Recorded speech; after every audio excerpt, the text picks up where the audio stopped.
in the big room for the first time as a head coach, and so no pressure. Hands up all the way around the place. We're going to go far left by the door. Sarah, if you'll turn around. So, Coach, right by the exit sign. Coach, it was just a couple years ago. You were coming off 6 wins in 2 years. Then you found success at South Florida. I don't remember that.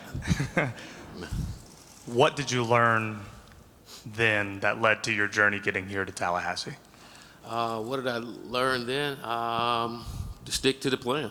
You know, don't just give up because everyone else thinks it's not going the way that you want it to go. Stick to the plan, believe in your players, believe in the system, and just keep working to see it through. You know, I was told a long time when I became a head football coach, in order to be successful, you got to have a vision, you got to have a plan, you got to have an unbelievable work ethic, and probably the most important thing, you got to have the patience to see it through. And you got to be careful when you say patience. You know, as long as there's progress while being patient, things are headed in the right direction. And luckily we had a great administration at South Florida that understood that and saw it through, and great things happened from that standpoint. And I think that's part of what I learned about it all. Coach, right here at my left, first row. Coach, you had brought up the tagline, lethal simplicity. Just to expand on that a little bit as we head into the fall about what that means for Florida State. Just allowing, I think you heard Brian talk about it earlier, just allowing guys, just with the defense, allowing guys to line up and play football. We have some talented football players on our team, and we as coaches can't confuse them by being so complicated with a game that's simple and a game that these kids have been playing all their life, and we got to allow them to go play the game of football like we all know they can play and like we recruited them to play for. So just being simple and allowing our guys to play the game of football and have fun doing it, and also realizing they have a lot of other things on their plate, so you can't be as complicated as you want to be. Just keeping it simple and allowing them to be great at what they do. Coach, let's follow the aisle all the way up on the left, 6th row. David Hood with Taggart. Coach, I talked to you shortly after you took the job at Oregon when you stopped by Clemson for a day. If you had known, this is kind of jokingly, but if you had known that a year later you would be coaching the rival, would you have paid a little bit more attention to things around there? And then the second part would be, you know, what did you take away from that visit with Dabo and his staff and kind of being on campus? I wouldn't say I would have paid him a lot more attention. I paid a lot of attention while I was there. Coach Sweeney has done a great job at Clemson, and I loved how he ran his program, and had a chance to meet with his offensive coordinator the year before, and was really impressed with him. And I think after meeting Coach Scott, I was like, I want to meet Coach Sweeney and see how all of this thing originated. But they've done a great job over the years, and once you go there and you get around the program and you see the environment, you see the culture, you can understand why they're having a lot of success at Clemson. So that was the purpose of going there, and it kind of, for me personally, just as a young coach and moving his way up, kind of clarified some things to me that we are doing it the right way where we're at, and continue to do things the way we're doing it. We'll get to where we all want to go. To your right, 2nd row. Bob Holliday, WRL.com. Coach, welcome to the league. Thank you. In an explosive division, maybe the most explosive division in America, Florida State ranked last in offensive production last year. I was shocked to see that. Does that shock you? Yeah, I think everything about last year shocked me when it came to Florida State. You know, but that's football and that's life, and that's behind us now, and it's on us now to change those things, because we know we can be a lot better than what we did last year, and that's the expectation for us, to be a lot better than what we performed last year. And so I'm looking forward to our guys changing that narrative. How will your offense address those issues, you know, your style, your scheme, and maybe bring back the fast break football that people saw from Florida State in the 90s? Well, it all comes back to execution, and so we got to do a good job as coaches of explaining to our guys what needs to be done in order to be effective. And then we got to, again, put it back on our players and hold them accountable to doing their job. We know we have talented players, and if we coach them up and they're disciplined and they're fundamentally and technically sound, then we're going to have ourselves a good football team and a good offense, defense, or special team. So we have talented players over there. We got to coach them up, and then we got to go out and make those plays to change what happened from last year. Coach, to your left, about the fifth row towards the wall. Tashawn Reed, The Athletic. Coach, how would you describe your vision for this program, not just for this upcoming season, but for years to come? My vision for this program is to win multiple championships in a first-class manner.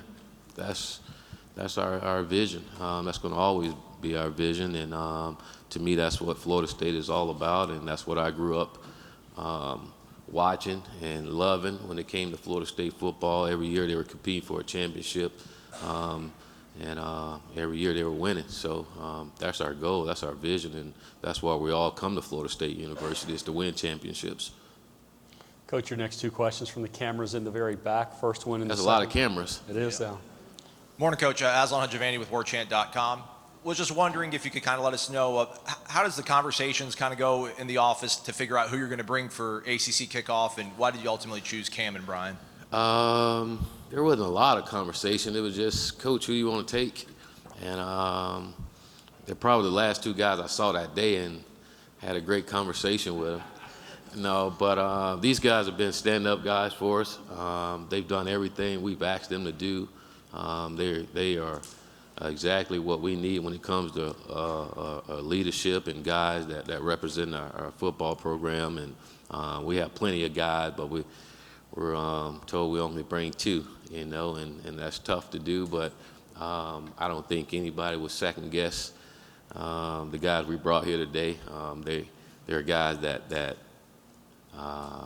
when you describe in Florida State University and playing for Florida State, these two guys are the type of guys you want in the program. I mean, they came here to win championship, and they know what it's all about to be here and what it represents. So I'm happy with the guys we brought here. To be honest with you, I could have brought any of our players and been really happy with them, considering the work they've done this offseason and the things they've done since I've been here. Again, from the cameras.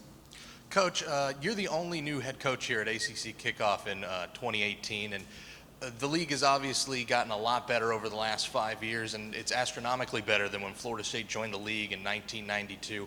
How much does the ACC getting better maybe, I guess you could say, make your job a little bit more difficult to try to bring Florida State back to the expectations of Florida State?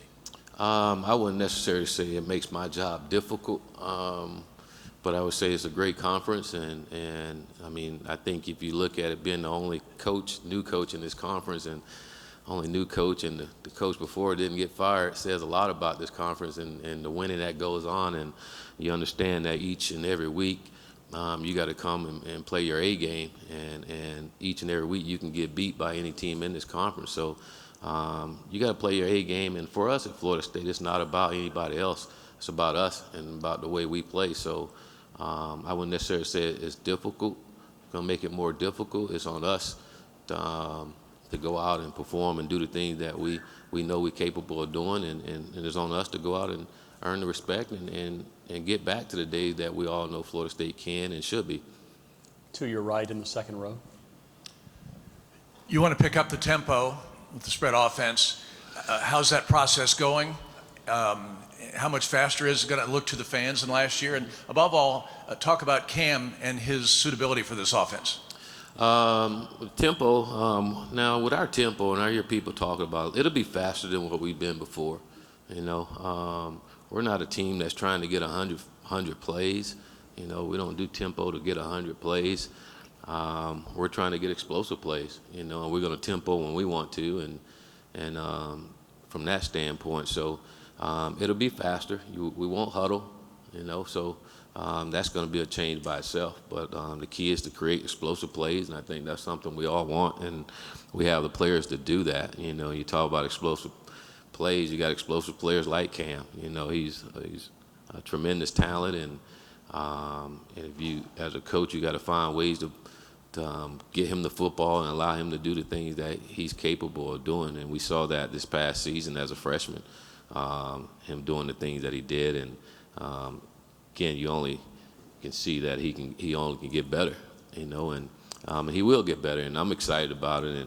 again, we've always been able to run the football wherever I've been, and we don't plan on that stopping anytime soon. Back to the cameras, sort of to your left, first row. Hi, Coach. Dave Walsh from ABC 13 in Lynchburg, Virginia. Week 1, primetime matchup against Virginia Tech. Just if you could, please talk about an opponent like Virginia Tech that has 19 wins over their last 2 seasons, but also making sure your team in your first game with Florida State, making sure they're ready for that kind of spotlight and attention right out of the gate. Well, I think we all know we're going up against a good opponent, a well-coached football team, and a team that knows how to win. And I think if you just go back to last season, our guys played in a big-time game like this, and they understand what it's going to take. And for our guys, we got to make sure that we prepare so we can have a better outcome than what we did before. But I don't think playing a big game like this is new to our players, and we just got to make sure we prepare and make sure we do the things that it takes for us to be as good as we need to be on that day. You know, and again, it's not about who we're playing; it's about us playing at our best, and we got to make sure we're training that way in training camp every single day, and we're taking care of our bodies, and then go out and then perform the way we train. Right here at my left. Coach, I asked Cam and Brian what their impressions were of you. What were your impressions of this team as a whole when you walked in, knowing the history of Florida State, and then obviously knowing that they had that adversity last year? Coming in, and again, I was fortunate to come in, and these guys were still practicing for a bowl game, and that's new to me. But it was a blessing for me, too, to actually see them out working and taking coaching and sitting in meetings and seeing how guys respond to all those little things. And I was impressed with all of them. I think we have at first coming here, to be quite honest with you, I thought I was going to come here and we have a bunch of turds. You know, we don't. You know, we had a bunch of really good young men that want to be great, that want to, that have some big dreams and some big goals, and just the reason why they came to Florida State. And to get around them and get to know them a little better, you can see that there's a lot of good kids here that want to do well, and that gets you fired up as a coach.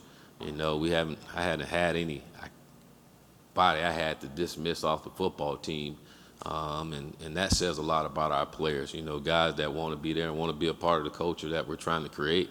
You know, so that was for me, it was very gratifying that I didn't have to do any of those things. You know, and get you excited every single day to get up to help these guys because they want it really bad, and they're showing it by the way they train, and they're showing it by the way they're going to class and how they're changing their ways academically, socially, and I can't wait to training camp and then the season to show how much they've changed it when it comes to football.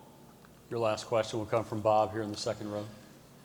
DeAndre was playing so well against Alabama and then got hurt. James had to come in and play the season, played well, certainly at times. Tell us about the quarterback position here in 2018 under Willie Taggart. This is the last question? It is. Someone finally asked me about the quarterbacks, huh? I mean, we have, and I know everyone talks about James Blackman and DeAndre Francois, and we leave out Bailey Hockman. He's another quarterback on our roster that's talented and going to have an opportunity to compete for the job. And I'm kind of like the rest of you all. I'm ready to see who's going to be our quarterback as well. And I'm excited. It's the first time I've been in a position as a head football coach where we have 3 guys that can play for you. So I'm looking forward to training camp and looking forward to these young men competing for the job. That's why they came to Florida State, and understand that they understand that when you come here, you're going to have to compete. Nothing's going to be given to you, and they appreciate that. But those are the type of kids that we bring to Florida State, and I'm excited to see these guys go out and compete this training camp. And I'm just like the rest of you, can't wait to see who separate themselves. And as we go into the season, and as soon as they do that, we will let you all know who our quarterback would be. Coach, thanks a lot.